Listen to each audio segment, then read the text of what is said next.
I am Scott Alloway.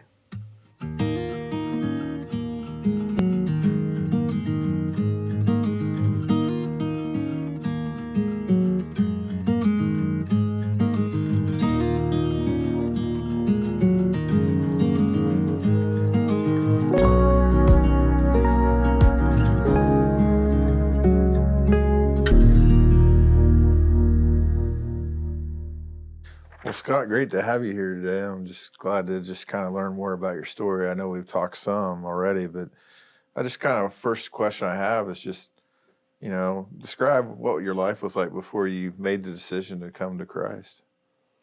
Oh man! So when I decided to follow Christ, I was young. I don't really even remember the age, 9, 10. I remember asking my mom what it's like to follow Christ. How do I make that decision to follow Christ? Because I wanted to. And I remember her praying with me and just kind of talking me through it. But again, don't really remember the age. I was young, so. Yeah. So what kind of led you? Do you remember any thoughts you had? Not that you know the exact age, because I know I was 9, but it wasn't like I knew the day. But what was it? What was the factors leading up to that? Well, I went to church my whole life. Even as a kid, my mom took me week in, week out. Went Sunday morning, Sunday nights, Wednesday nights. We never missed. She, even if you didn't want to go, you went. And we had some. I remember Fannie Miller was one of our real young Sunday school teachers.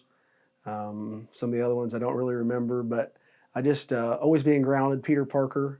I remember we had the old church inside of our church is where we'd always meet, and I remember singing songs and just learn about the Lord in there. They had an actual clown ministry, and when we were kids, it was pretty cool. They would do a lot of stuff, and You weren't scared of the clowns? no. It was just cool to. There's just so many ministries within the church, I think, that just play into a young person's life, a kid's life, to to get them to that point. Yeah, when you talk about the clown ministry, I think it was much more than clowns. And you want to describe a little bit of that, because it was like puppets. Yeah, so I knew there was. So the puppets would be the ones you stick your hands in, you do the talking. So they did those. They had a clown ministry, and then they dressed up. I remember a lot and just did not reenactments, but dramas and dressed up. But again, that's been probably like Bible characters from the Bible, like that. Yeah. Okay. Yeah, so I mean, it sounds like you were very involved with. I'm sure you came to Vacation Bible School too when they had that. Yeah, I remember the old youth room is where we did crafts. Oh, really? Yeah, so I remember as a kid, that was probably my favorite part of Vacation Bible School, is always building stuff. You always went home with something that you made. It's pretty cool. So you came to Christ at an early age. So what was your life like after you accepted Christ? I mean, how have you kept that journey going? Well, oh man, we kind of fast forward from the younger age. It's all blurs. You get to be 38, it's hard to remember those younger years. But I remember really coming into junior high. Landon Cole, which is a good buddy of mine now, he went to a different church, and I was always, hey man, you ought to come. And so I remember the Sunday that they came, and I was so excited, and they came ever since. So I didn't realize they went to another church. Yeah, I'm not sure which one it was, but yeah, he went and started coming to youth group, and it was just cool to have one of your best friends, come to church with you, and transition into actual high school youth group. Jeremy Dunlap was our youth pastor. Just awesome time of my life. That was probably one of the factors that kept me out of a lot of trouble and kept my head straight, kept me following Christ. And, I wasn't perfect, and there was a lot of decisions I could have made better, but it kept me from making a lot of bad decisions, Yeah, thinking about that, you guys really had a kind of a dynamic youth group there. A lot of people involved in music. Yeah, we'd have, on a Sunday night, we'd have 60 to 70 kids on a Sunday night. We played basketball before youth group and sang and, had a band. It was, of course, I didn't play it or anything. I'm no musician, but it was pretty awesome. I remember a lot of the tough questions you have in high school were questions I still remember the answers to when we went over them in youth group. So yeah, cool. So knowing a little bit of your history with the football. So how did you get started playing sports? And was football always a sport you played? And really, I wasn't. My mom wouldn't let me play. She was a health teacher, so she wouldn't let me play football until I was in the 7th grade. So I started playing in 7th grade, but I played basketball and baseball. Kind of gave baseball up about high school. But I ran track, played basketball, and played football. And my sophomore year, I quit playing basketball, and I just focused on football and played football the rest of high school and ran track. So a lot of fun. Yeah. So what are the challenges with that, or the experiences you had being on a team and working with a team? And Yeah, as you go through high school, you really find yourself, find if you're a leader or you're a follower. And I guess I've always kind of been against the grain kind of guy. I didn't always follow the crowd. So yeah, football is just something, kind of an outlet to let it all out a little bit. It was a lot of fun for me. Like I said, I enjoyed the leadership part of football. I enjoyed the struggle and kind of level the playing field a little bit. I've never been the smartest guy. I'm just C+ man, so it made it easy for me to level it out with everybody else. But it's something I really enjoyed. It was just a passion of mine, through high school. And of course, a lot of the buddies we played with are still buddies today. So yeah, so I know all of us go through highs and lows. So would you care to just share some valleys that you've experienced in your life? yeah, so high school was good. Had a really great girlfriend through high school. Things didn't work out. After high school, I went to Washington State.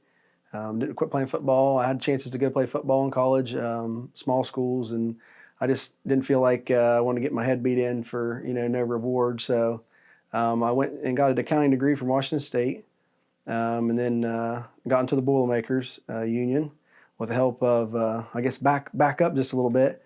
Where the church and God kind of plays in this role. We had a church softball team. After a couple years, I started coaching it. I remember Gary Chevron was played on the football team, or on the softball team. And after one of the games, he saw my face was kind of long, rough day, and he's like, "Yeah, what's going on?" And I was going to college and working at Lowe's, and he said, I explained to him it was just a hard day. And so we sat on the tailgate of his truck for a couple more hours. And he explained what he did for a living, and asked if I'd be interested. So long and the short, he helped me get established in the Boilermakers, and I spent awesome. 18 years doing what he does for a living. So it's neat that the church has kind of been a big part, and people will use them like Gary to kind of help you when you needed it. Oh, absolutely. We had some kind of around that time too. I graduated in 2003, so the church birth, 2006, 7? Yes, 6. I think. 6? Well, maybe it was 2005, right? And then I came around 2006, I think. Well, when the church burnt, we started meeting over at WP.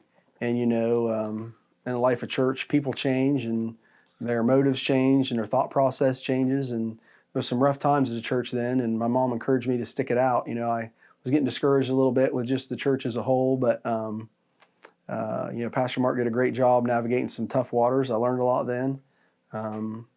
Still never really had any, because asked me to explain highs and lows. I never really had any lows. Life was good. Anything I wanted, I went after. I got. Still, even though the church burnt, and following Christ was still a passion. And church was difficult. You're still able to do it. You're still able to serve. You're still working through it. But we got through it. Built a new church. Came to the new church. I met my wife actually about 2004. We got married. Just before the fire. Yeah, just before the fire. Were you guys married in the church? Or? Yeah, we were the first people to be married in the new church. Oh, really? Yeah. Yep. So. Wow, I didn't realize you guys were that young of a couple when I got here at Porterfield. Yeah. Huh. Yeah, it was. So you guys have been married about 17 years. Then. Yeah, this July will be 17 years. Wow. So when we were dating, my wife's mom and dad, and my wife, none of them had been baptized. So we started dating. She started going to church with me every Sunday. And then she ended up, her mom, and her dad all got baptized. I remember here at this church on I don't know, I guess, can't really tell you when it was, but it was here at the new church. I remember thinking that was really cool to see her be baptized and her parents. Yeah. I do think that was really cool. So, neat experience. And that kind of locks you into the church. It kind of, you got good memories here. But, still moved through graduate college and getting into the workforce and working, and still married and happy. I started building the house in 2006. Kind of had the world by the tail, and then I bought a vehicle from Tennessee off of Craigslist, and I went to get Was it. that scary? Well, no, the story of the vehicle, it was in 2013, and I worked a 12-hour shift on a Friday, and really didn't pray about that decision at all. And not that you'd think a vehicle would be a bad decision, but it was just something that I wanted, and really didn't give it much thought. I worked a 12-hour shift, drove down there that night, stayed awake all night, the whole next day, drove the Jeep, liked it, loaded it up, turned around, drove back. So I hadn't slept in, I don't know, 2 days or so, and I hadn't ate anything, and I don't drink caffeine at all. And I was on my way back. I was getting kind of nodding off, so I thought, well, I'll pull in a gas station. So I pulled in and I bought some Monster Energies, and they had 2 for $4. So I was like, oh man, I'll just get 4 of them and throw them in next to me in the cooler of the truck. So They don't have that kind of prices nowadays. Yeah, 2 for $4. Yeah, it's gone. And so I drank 1 or 2 of them, and a few more hours, got a little bit tired, and I drank the other 2. And I made it to Gallipolis, almost home, and the road started narrowing. My vision started to shrink down. I could barely see in the center, and I realized something's not right. And I could feel my heart at that time was, I don't know how fast it was going, but I was kind of pulled off the road, going in and out of consciousness.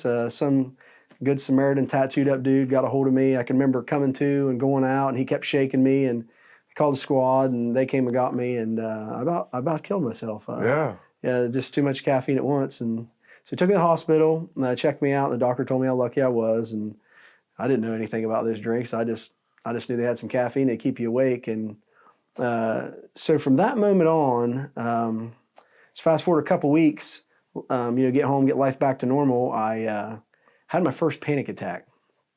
And so I figured out what panic attacks or anxiety was all about for about 2 years. Yeah. So I rode that high road most of my life, never really had anything hit me, and that took me to my knees. Yeah. Yeah, and I'm sure there's a lot of people that experience that. And I'm sure you're not the only one. And I'm sure, how did it make you feel, start having those? I mean, did you feel like something was wrong, or? Well, several symptoms that, most people get when they have them. It was just a real dark time in my life. It was, at that point, I always thought my faith was a 6 out of 10. I was doing good. And I learned then my faith was about 0.6 out of 10. And that's really the journey that started growing my faith. Really find out where rock bottom is. My wife was beside me the whole way through it, always, no matter what. There's just there was a Bible study that 4 couples that we had we graduated high school with, and they started a Bible study. We were one of the 4 couples supposed to go, but I was always busy and always, doing all kinds of stuff. And from when I started those panic attacks, I realized it kind of shut my life down, so I wasn't too busy. So we started going to that Bible study group. And it was really cool. Landon Cole was one of the ones going to it, and he always kept after me. He knew I needed to come to it to be a good, positive part of my life. And but the panic attacks, he couldn't get me to go. The panic attacks did. I started going, and a lot of nights I just go there and sit and cry. It's really hard to just live in a life of full anxiety and full panic all the time. I've got to talk with so many people that have had the same thing. I've got to, witness, counsel, come alongside of people that have fought the same battles. But we kept going to that small group. We went to it for 9 years. Every single Tuesday we rotated houses. It was a really cool small group that we went to really, got that jump start on the faith growing. It is kind of neat how God sometimes opens doors, and even, I guess, 2 ways. One, even though you didn't want that to happen, it brought you to a place where you could grow. Yeah. But 2, how God used a group like that to really galvanize your faith. Yeah. Yeah, it was hard to, really go through life without any trouble, start on a football team, anything you wanted or went after, you were successful at it. It didn't matter what it was, you just did it. And to have something that literally just completely shut your vehicle down, wouldn't start again, out of gas, do not collect $200. I mean, it's over. And I really struggled. I never read books, hardly ever. And when you just are stuck in the house a lot, I was off work for about 6 months. I just had to take time off, and the anxiety part just really creeped in. But I started reading. I read all the Duck Dynasty books, and that kind of got me into now. It's hard. It's even funny to say that I actually really enjoy reading and read quite a bit. But that small group is really what really got the relationship side of it. And I learned a lot. There was a lot of really intelligent people in that group about their faith, and that's what again kind of really jump started my faith to take it to the next level. Fast forward, I had a few people actually in the church too that would stop by and checked on me. It was really cool. I know Pastor Mark, he's went through some panic attacks and anxiety himself, and it was cool to kind of connect there a little bit and share that. Jim McComas, I know he wouldn't mind. He stopped out a few times, and you look back at those, and the people that swung by that just check on you that had been in those shoes before, that they cared for you, really meant a lot. And I think that kind of always helps me remember now that I'm on the other side of it, even though I know what it is. When I see somebody struggling with it, to make sure I take the time out to come alongside them and support them. One of the things you said that I kind of want to just kind of hone in a little bit more is, as you shared about being around people that were just a little bit further in their faith, how much that helped you grow. Yeah. And now I think that I see that in you, how you've been kind of taking that mentor role to mentor other people and kind of help them grow in their faith. Do you want to talk a little bit about that? Or Yeah, there was a few guys in there that just had a lot of biblical knowledge, and women too. A couple in particular that are really intelligent about the Bible and just encouraging. It was really, really neat group. We grew apart in the group to where God, we learned a lot in that 9 years. That group still goes on today. But me and Lane and Cole kind of together got to a point. It was one sermon you were preaching on a Sunday morning. We had been talking about splitting off and starting our own small group here at the church, but we were just talking about it. We never get that, we never would just fully commit. And I don't even remember what your message was on, but I remember him looking across the sanctuary, kind of found me, and I looked at him. We're like, yeah, okay, well, let's do it. So that would have been 3 years ago, and we started a small group here at the church. So it's kind of cool how. Well, to just let you know how cool it is, because we 3 years ago formed a vision committee, and we're talking about things that we feel like God wanted us to do. And one of those was to see more men take active leadership roles in the church, and then for us to see an age group of young men get more involved in the church. So really what's cool is to see how God's used you, not only with the group that you and Landon lead, but also if you wouldn't care to talk a little bit about your men's ministry. Yeah, so after going through all this, I realized there's God gave me kind of put on my heart to share my struggle. I guess maybe a lot of guys don't want to share it because maybe they think as a man it lessens you. But I was in such a dark spot, I didn't really care. I just wanted help. I wanted to get better. I didn't care who I shared it with.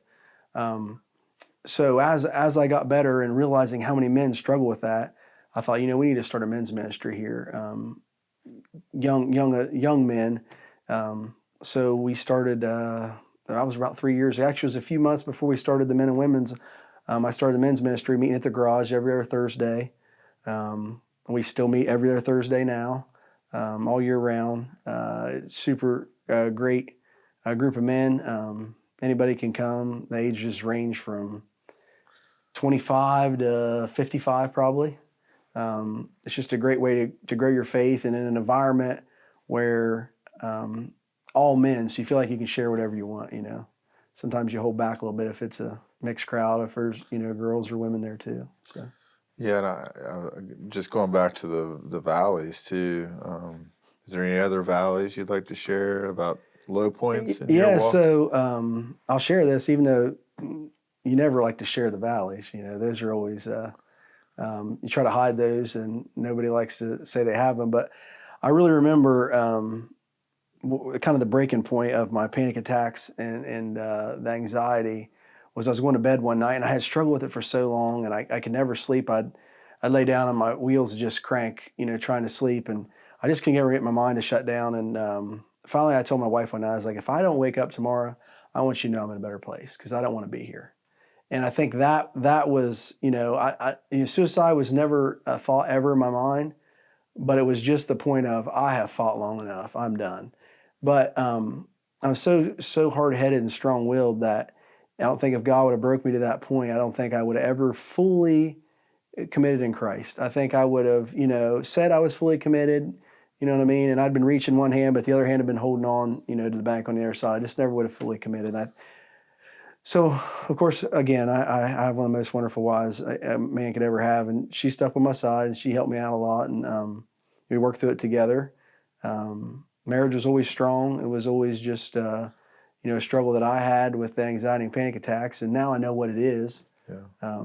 But yeah, that's probably about as low as I've ever been. And I don't know if you're comfortable. I mean, but just asking, if you don't want to answer, that's totally fine. But did Amy have some struggles health-wise there for a while? Yeah. So after I got over my panic attacks in 2015, it was just a slow process. It didn't just one night I'm over them. Yeah.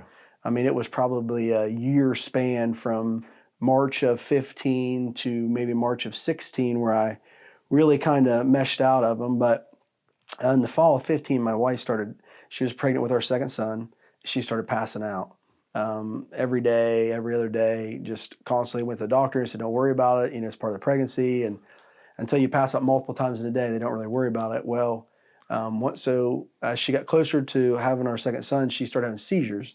And she had her second son March 1st of 2016. This is on tape, so I hope I'm right with that. I'm pretty sure I'm good. It's okay. There's forgiveness. Yeah, there you go. And the panic attacks kept up, and they got worse. Or sorry, the seizures started and got worse. And with her seizures, taking her license away, kind of. For small bits of time. I'm sure those are scary too, right? I mean, yeah, they were. Did you have to do anything to protect her? She would have. She's had. I remember the last one she had while she was pregnant.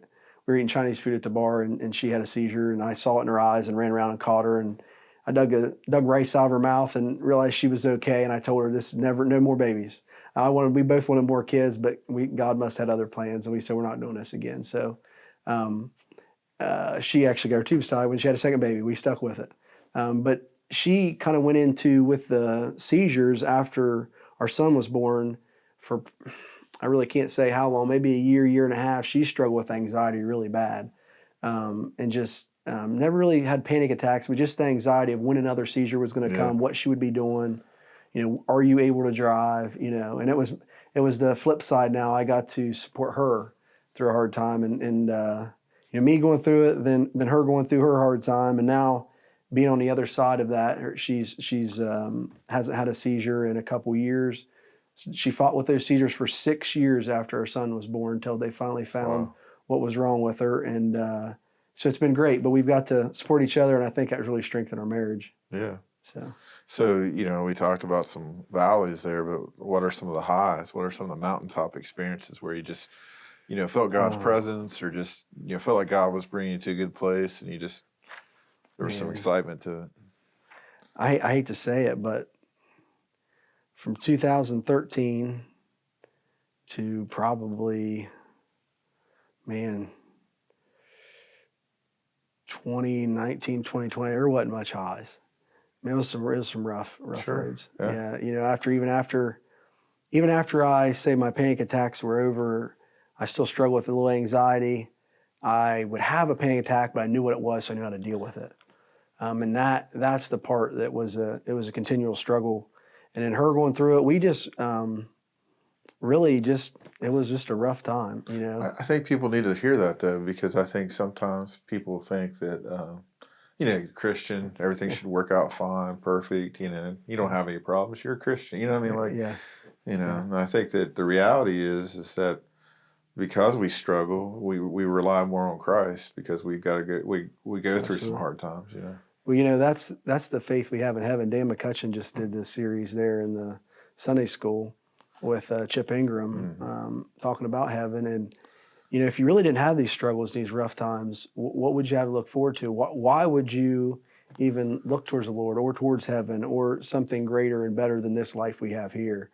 And I think that's we really figured out in those low spots. But I also heard, up on top of those mountaintops, the vegetation is not lush. It's kind of dry up there. It's in the valleys is where all the green grasses and all the nutrients, and usually where the water's at, the stuff we need to grow. And unfortunately, as Christians, and we don't like to hear that, but that's the truth.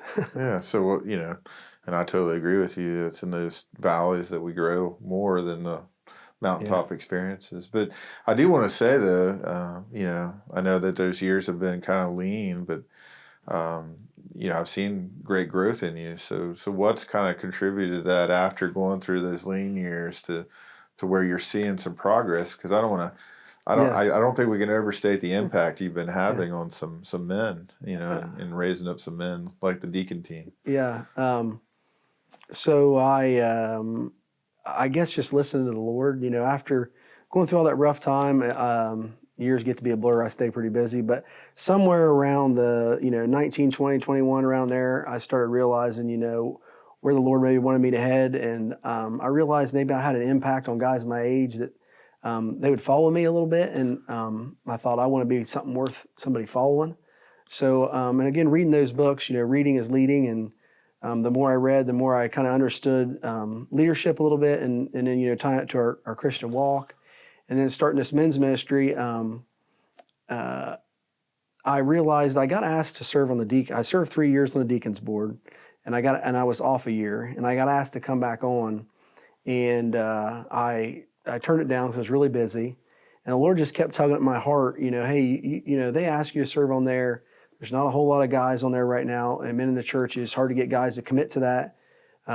So I just listened to the little tug of the Lord, and I said, okay, I'm going to do it. So I decided to start serving again on the deacons board. And when I got on there, I realized, we were down guys, and we really needed men in this church, to stand up and take that role. And I'd met with I was working out at Strong Tire Fitness with Tim Cinnamon, one of the pastors at North. And I met with him and kind of did some, questioning, like, what do you do for your deacons, and how do you, do you struggle with it? And they did too. And then I listened to kind of what they did, and I thought, well, if we kind of tweak that and change it for our church, it works. So we started a deaconship here at church and got that. And, we had a couple of the deaconship members last year, and we got 3 this year. We have a full deacon board now. And would you like to, dive a little deeper into that? What is a deaconship? What's entailed with that? So obviously we have 9 deacons in our church that just kind of shepherd the church. But then we also have the goal is to have 3 deaconship, and those guys just get to come along. You don't have to make decisions. You don't have to vote on anything, but it's just basically coming to the deacons meetings, seeing guys, the older guys in the church that carry themselves in just an amazing way. You get to learn from them. You learn what it's about to be a deacon. You learn what shepherding the church is about. You learn about your responsibilities as a deacon and what God holds you to and has called you to do. And it really takes away the, the anxiety of like, what's it about? Am I good enough to be a deacon? That kind of takes that all away. So if you get the chance to do that, it's an amazing way to take a first step without fully committing to be a deacon, just taking a first step to participate for 1 year in the deaconship process. A deacon signs up for 3, and a deaconship's just 1. So it's a great entry point for people that Absolutely. Are not committed to being a deacon, but just want to learn what a deacon's all about, really. Yeah, absolutely. No, I think it's a great thing we started here, and I think that what's exciting is some of the other men things, events or special things that you want to share a little bit of what you guys have done and maybe some future dreams that you have for that. So I'll just be honest. I started this men's ministry, like I say, in a garage. We now have it at the church instead of the garage, a little easier for people to drive to, not as far. Since we've started it, we started doing men's breakfast once a quarter. We have them here at the church. We have a pancake, bacon, and sausage breakfast, and we have an egg, sausage, gravy, biscuits, bacon breakfast. So bacon's in both. So and we rotate back and forth. Bacon's important. Yeah, absolutely. So we rotate back and forth with those. We did a skeet shoot for our men's group. That's something we'd like to do in the future, church-wide. But I noticed along the way, this is kind of cool to tie into the flood. So when we had the flood here, what's it been, a couple years ago? Yeah, well, it was about a year ago. A year ago, I guess last Yeah. Christmas. Pastor Mark was cleaning out his office, and he found 2 men's ministry books. And so he brought them to me. He's like, "Hey, I found these." I just thought I'd give them to you. And I opened the first one up. I was like, I don't know. I opened the second one up, and it just spoke to me. It was like, you need to read this. So started reading it, and one of the first chapters was talking about a leadership group for men. You can't do this on your own. And I was a little bit feeling overwhelmed, a lot going on in life, and I know what it's like to have anxiety and be overwhelmed. So I started a leadership group of 5 guys out of that men's group we start meeting. We meet once a month, and we kind of start laying out our events that we're going to do, what our lessons are going to be on, and it's just been awesome. And some of those guys, they wouldn't mind me saying this, some of them just started going to church, a year and a half, 2 years ago, and man, they have just hooked up and injected the Lord into their life. And they're starting to do some of the lessons as well. Call them little mini sermons if you want. It's awesome process for men to really grow in their faith in an environment where you're not going to be, judged, taking turns praying, giving many sermons, stuff like that, to where we can really grow our faith and learn about the Lord. Well, yeah, because it's interesting because it's an opportunity for you to invest, but it's also an opportunity for them to grow, right? Yeah. So it's kind of works doubly that way. Yeah, and I look back and I really think, where did some really good Christian men come in my life? Who really poured in my life? There's a lot of them coming up through, but I really remember like Dave Thompson, on the deacons board, Jeff Gilbert, Ron Anderson. You hate saying names because you always leave people out and make them feel better. So many guys. When I came on the deacon board, I was like, this guy, he really knows what it's about. And, growing up, my dad didn't always go to church. He would go to church with us a lot on Sundays, but he didn't get saved till he was late 50s. But I didn't know that. Yeah, that's really awesome. Yeah, so he came to church, and he may kill me when he hears this, Wow. but I don't know if he will. But I'm going to tell it anyways, Dad. So he would come to church on Sundays, and when it would come to Communion Sunday, he would always get up and leave. And even though he wasn't a man that professed his faith and didn't go to church all the time, he lived a better life than most Christian men I've ever met in my life. Well, it sounds like he took it pretty seriously not to take communion because he respected it enough to not do that. But then now it's great to see him. Yeah, he just decided one Sunday he ended up calling Pastor Mark and talking to him years ago, and ended up getting saved and got baptized. It was super cool. So I've always had a extremely strong Christian role model in my life, even though he wasn't a man of pronouncing faith till later in his life. But, so he had a big weight on my life. But as I got older, seeing those men that have been in it for a really long time, learning how to pray and some of those small aspects that can be a daunting task as a Christian man, like, you're worried to death somebody's going to ask you to pray, and I don't know how to pray. But it's getting to be around those Christian men is really where I learned a lot of that. Yeah, and I think too, like giving people small samples at a time, right? Like you don't have to do everything at once. Like here's a door, or here's a step. Just take a step. Just take a step, right? It's not always a big push where you tell them, all this responsibility is on you, and you have to do everything just right. Yeah.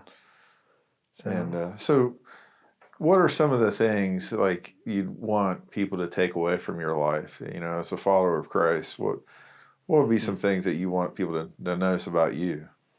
Oh, geez, nothing about me. That I'm a nobody. That I fall short all the time. The only good, I've heard somebody say this. I won't mention any names, but really, if you see any good come out of me, it's not me. You know what I mean? As humans, we fall short a lot, but it's learning that God doesn't call us to be perfect. You just got to get back up and try again. And in that process of trying as a man and failing, what really keeps me to this day that I sit here, keeps me going, is those men in that men's group. If I have a struggle or there is something that's weighing on my heart, it's those guys that I make that first phone call to. hey man, pray for me about this, or hey, you free tonight? I need to talk. That relationship is really what keeps, a bond in brothers really keeps you growing in your faith and can keep you practice it even when your days are hard. Yeah. So it's really kind of bringing into that idea of disciples, right? It's that closeness where you feel like you're a team and that you're working close together, and you're not the only one encouraging, that they're encouraging you too in the process. Yeah. What does he call us? Pick up our cross daily, deny ourselves. And I think as men, that's hard to deny yourself, we talk about that a lot. Yeah. Just kind of want to ask you a personal question from my perspective. I heard, I think you told me one time you were scared of me back in the day. Oh yeah. So I forgot, that's a good one. So youth retreat at oh geez, really make me think here. Ripley, what is it? Cedar Lakes. Cedar Lakes. Yeah. You played the devil, and convincing devil, to say the least. And ever since then you came to church, I'm like, oh man, I don't know about this guy. Yeah, he plays the devil when he's not here. Yeah, but no, it was super cool. Good drama. Yeah. Yeah. Well, it's neat to, like you said, how people have poured into my life, and how you shared how people have poured into you. Yeah. You didn't talk about your kids. Let me give you an opportunity to talk about some of your kids. How is it to be a dad and raise some young men? Yeah, so that's an absolute blessing. I got two boys. They're 11 and 7. One's soon to be 8 in a few days. They just really catch yourself a lot. You can talk the talk, but they see you walking the talk, so you better walk it. And it's trying to raise Christian men in today's society is tough. You're kind of going against the grain of everything. Love them to death. They're super awesome. The oldest one, probably about a year ago, accepted Christ on his own decision. It's just super cool how the Lord works, and what they've learned back there in the kids' wing is amazing. And then actually, I don't think I even told you this, probably a week and a half ago, my youngest one, we were on a little weekend getaway, and we were just talking in the truck, and we were talking about, to our youngest son, when do we ever want to make a decision one day to follow Christ? And I already follow Christ now. And I'm like, well, that's really cool. And he's like, when am I getting baptized? I'm like, well, let's back up a little bit to be baptized. I kind of went through the whole thing with him, and he fully understood, was fully aware, and he's like, I already follow Christ. He's, so I said, you want him to be in your? Absolutely. I said, well, I want you to pray. Yeah. And he ripped off an amazing prayer. Oh, that's awesome. So a lot of stuff he's learned back there. We work with him at the house, but they get a lot of information here at the church too. And he prayed his own prayer. It was super cool. When he got done, he said, Lord's right here, and now I'm ready to get baptized. And then what you mentioned there too about like a village almost, like the church, the community has been a blessing, sounds like, to you in your childhood. Oh, absolutely. And even now, and then seeing your family being impacted by it. Yeah. And, I'd ask you that question, so maybe some little bullet points, if you could.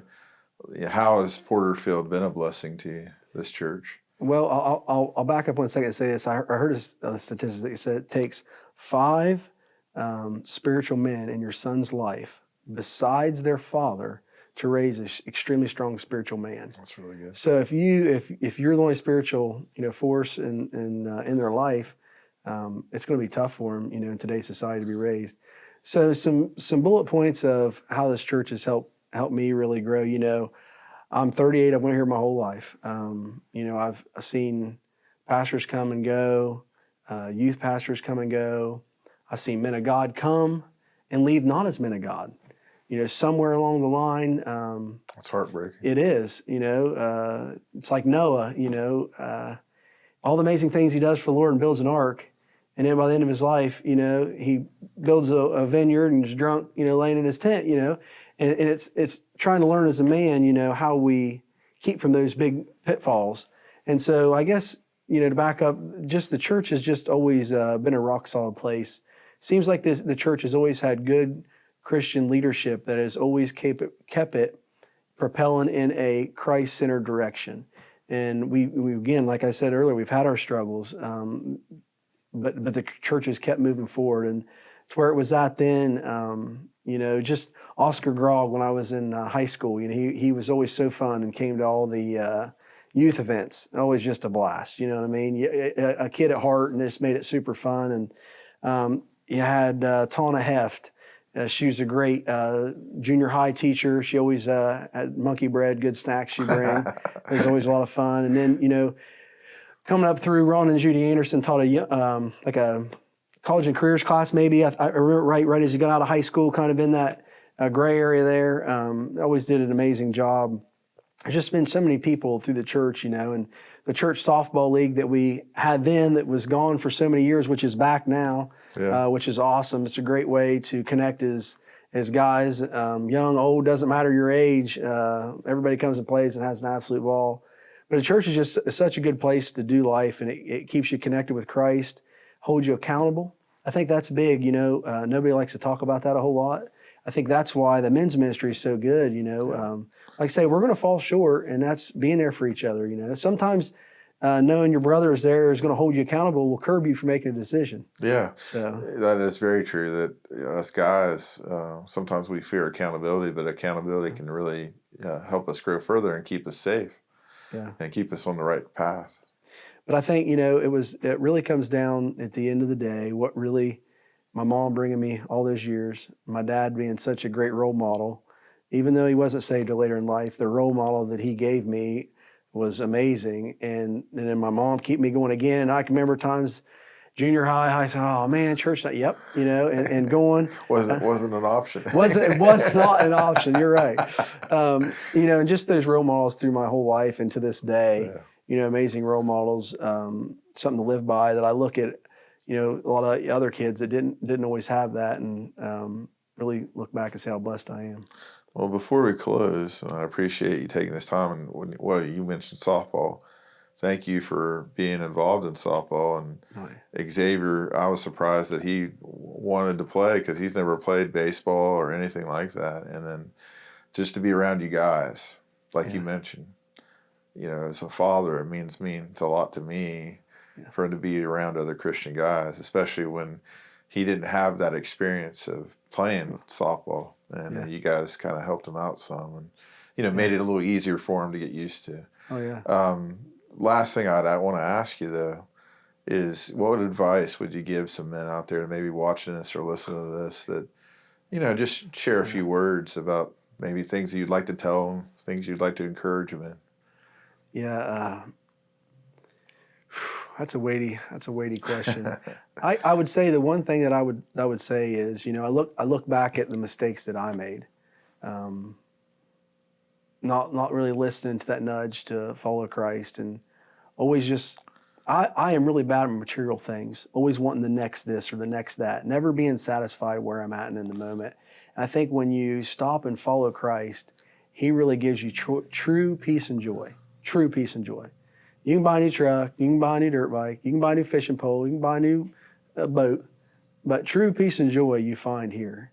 And I think if you just stop and get invested, be a spiritual leader for your family, for your kids. If you don't have any kids, for your wife. If you don't have a wife, for yourself.